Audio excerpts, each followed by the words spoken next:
Hi, I am Mohammed Nashid, third semester computer science student. I am here to take a seminar on the topic electromagnetic flow meter. What is an electromagnetic flow meter?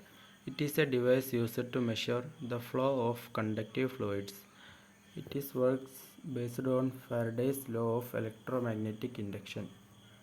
It is commonly used in industries like water treatment, food processing, and pharmaceuticals.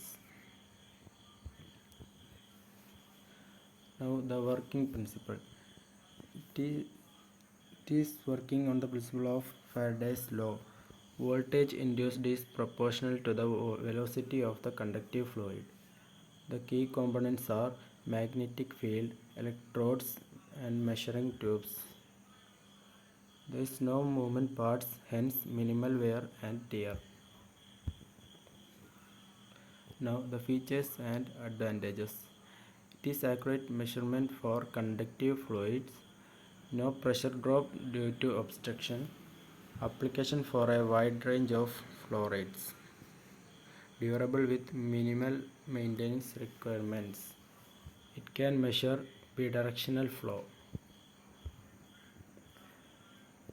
The applications are where are electromagnetic flow meter used? It is used in water and wastewater management, food and beverage industry, chemical and pharmaceutical industries, and pulp and paper industry. Now the conclusion. It is reliable and accurate for measuring conductive fluids, low maintenance and high durability, widely used across diverse industries.